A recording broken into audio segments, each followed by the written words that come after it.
ഒരൊറ്റ ദിവസം കൊണ്ട് 10 ലക്ഷം പേര് കണ്ട വീഡിയോ ആണിത്. അപ്പോൾ ഞാനതൊന്ന് ഉണ്ടാക്കി നോക്കിയതാണ്. ചട്ടി ചൂടായിട്ടുണ്ട്. അതിലേക്ക് 2 ടേബിൾ സ്പൂൺ വെളിച്ചെണ്ണ ഒഴിച്ചു കൊടുക്കാം. ഇപ്പോൾ ഓയിൽ ചൂടായിട്ടുണ്ട്. അതിലേക്ക് 1/4 ടീസ്പൂൺ ഉലുവ ഇട്ട് കൊടുക്കാം. ഉലുവയൊക്കെ പൊട്ടിയിട്ടുണ്ട്. അതിലേക്ക് കടുക് ഇട്ട് കൊടുക്കാം.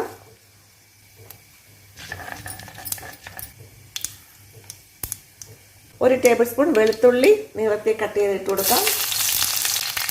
ഒരു ചെറിയ കഷ്ണം ഇഞ്ചി നീളത്തിൽ കട്ട് ചെയ്ത് ഇട്ട് കൊടുക്കാം. ഇതിൻ്റെ പച്ചമണമൊക്കെ ഒന്ന് മാറണം.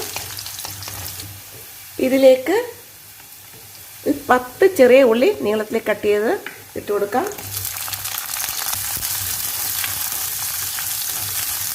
ഇതിൻ്റെ കൂടെ 3 പച്ചമുളക് കൂടി നീളത്തിൽ കട്ട് ചെയ്ത് ഇട്ട് കൊടുക്കാം.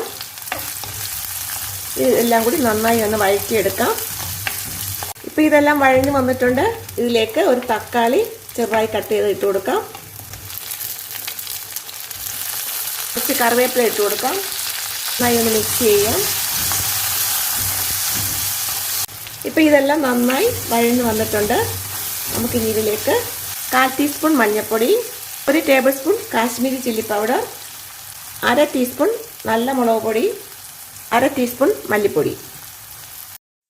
പൊടിയുടെയൊക്കെ പച്ചമണം ഒന്ന് മാറണം.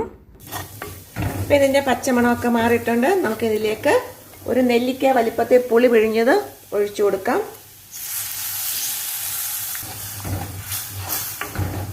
ഇതിലേക്ക് ആവശ്യത്തിന് വെള്ളം ഒഴിച്ചു കൊടുക്കാം.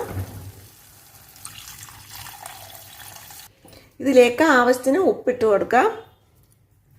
നന്നായി മിക്സ് ചെയ്ത് ഇതൊന്ന് തിളയ്ക്കാൻ വേണ്ടി വെയിറ്റ് ചെയ്യാം. ഇതിപ്പം നന്നായി തിളയ്ക്കുന്നുണ്ട്. ഇതിലേക്ക് ഞാൻ അയില മീനാണ് എടുത്തേക്കുന്നത്. ഫ്രഷ് അയില ആയിരിക്കണം. ഇത് ചെറുതായി കട്ട് ചെയ്ത് ഇതിലേക്ക് ഇട്ട് കൊടുക്കാം.